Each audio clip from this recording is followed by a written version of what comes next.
किसी ने बड़े कमाल की बात कही है कि जेब खाली हो फिर भी मना करते नहीं देखा, मैंने पापा से अमीर इंसान नहीं देखा। नमस्ते दोस्तों, मेरा नाम है आरजे कार्तिक। माँ की ममता पर, मम्मी के प्यार पर काफी कुछ लिखा गया, लेकिन पापा के बारे में लिखने वाले बड़े कम हैं। फादर का इंपॉर्टेंस क्या है, पापा का महत्व क्या है, उस पर एक छोटी सी कहानी है, बहुत इंटरेस्टिंग कहानी है।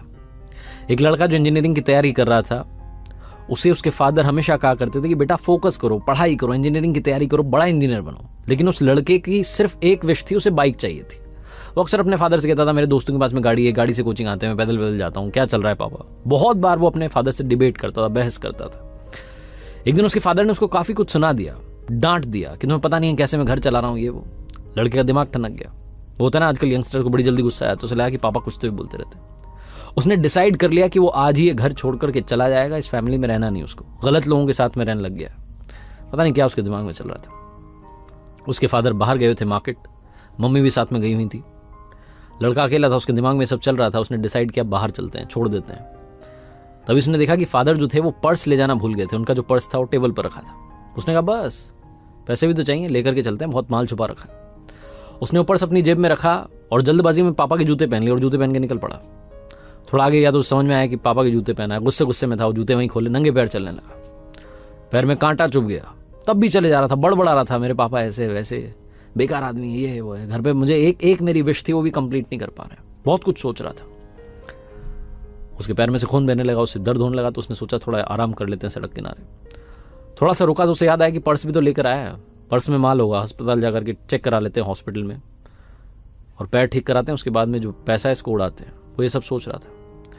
अस्पताल जाने से पहले उसे लगा कि एक बार पर्स देख तो लें, इसमें पैसा कितना है। तो उसने वो पर्स खोल करके देखा तो चौंक गया। अंदर सिर्फ 100 की नोट रखी थी। पर्स वैसे तो बड़ा मोटा दिख रहा था, लेकिन अंदर कागज ही कागज रखे थे। उसे फिर से गुस्सा आने लगा कि मेरे पापा क्या कर रहे हैं, बिल्कुल गरीब हैं क्या, 100 की नोट रख रखी है बस। फिर उसे लगा इतने सारे कागज हैं, देखता हूं क्या कागज है। पहला कागज निकाला तो पर्ची थी उधारी की। उसके फादर ने उनके दोस्त से 40,000 रुपए उधार लिए थे लैपटॉप खरीदने के लिए। वो लैपटॉप जो 1 साल पहले से लड़का जिद करा था, पापा दिलाओ पापा दिलाओ। बड़ी मुश्किल से पैसे जुगाड़ करके उसे लैपटॉप दिलाया था, वो भी उधार वाले पैसे थे। वो पैसे चुकाने हैं, इस बात की पर्ची थी। उसको धीरे धीरे रियलाइज होने लगा, उसको समझ में आने लगा कि लाइफ क्या है। बाकी की पर्चियां देखने लगा, सारी पर्चियां जिम्मेदारी की थी। किसी में बिल था, लाइट का बिल था, कोई टेलीफोन का बिल था, ये था वो था, राशन का। वो देखता जा रहा था कितना खर्चा हो रहा है हमारे घर में, और मेरे पिताजी सब संभाल रहे हैं। धीरे धीरे जो उसका गुस्सा था वो शांत होने लग रहा था, और फाइनली उसके हाथ में एक ऐसी पर्ची आई जो उधारी की पर्ची नहीं थी, वो एक अखबार का छोटा सा विज्ञापन था, जिसमें लिखा था कि पुराना स्कूटर बेच करके नई बाइक ले जाएं। लड़के को समझ में आ गया कि उसके पापा बाहर क्यों गए हैं, और आज ये बाइक वाला झगड़ा इतना बढ़ क्यों गया। वो कह रहे थे ना कि मैं कैसे घर चला रहा हूं तुम्हें पता नहीं है। उस लड़के को याद आने लगा कि उसके पिताजी वो जो पुराना स्कूटर है, जिससे वो उसे स्कूल छोड़ने के लिए जाते थे, ट्यूशन छोड़ने के लिए जाते थे, जिसके साथ बहुत सारी यादें जुड़ी हैं, वो इकलौता स्कूटर जो घर की सारी जरूरतें पूरी करता है, उसे शायद बेचने के लिए गए ताकि मेरे लिए बाइक खरीद सकें। उसकी आंखों से आंसू बहने लगे। वो दौड़ने लगा वापस अपने घर की तरफ। पैर में कांटा चुभा है, खून बह रहा है, बहने दो। दौड़ करके घर पहुंचा तो वहां फादर नहीं थे, मम्मी भी नहीं थी, मार्केट गए हुए थे। वो जो अखबार का विज्ञापन का टुकड़ा था उसमें पता देखा, और उसी पते पर फटाफट से पहुंच गया।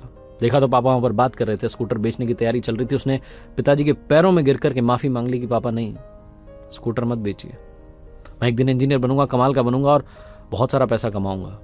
ये दिन वापस नहीं आने दूंगा, आप प्लीज ये स्कूटर से वापस चलिए ना, घर चलते हैं, इसके साथ बहुत यादें जुड़ी है, इसको घर में ही रखना है। रोने लगा, माफी मांगने लगा कि मुझे सब समझ में आ गया पापा, आज मैं बहुत बड़ा पाप करने निकला था, मैं घर से बाहर भाग रहा था, आपका पर्स भी चुरा लिया था, लेकिन वो पर्स नहीं चुराता तो शायद मुझे आपकी इंपॉर्टेंस पता नहीं चलती। छोटी सी कहानी, लेकिन यही सिखाती है लाइफ में। बस ये याद रखिएगा कि इस दुनिया में सबसे अमीर इंसान कौन है। जेब खाली हो फिर भी मना करते नहीं देखा, मैंने पापा से अमीर इंसान नहीं देखा। हमारे माँ बाप जो होते हैं उनकी आंखों में सिर्फ 2 बार आंसू आते हैं। पहला लड़की घर छोड़े तब, और दूसरा लड़का मुंह मोड़े तब। याद रखिए, मेरे साथ देखते रहिए हर सोमवार सुबह 9:30 बजे एक प्यारी सी छोटी सी मोटिवेशनल कहानी। और हाँ, कर दिखाओ कुछ ऐसा कि दुनिया करना चाहे आपके जैसा।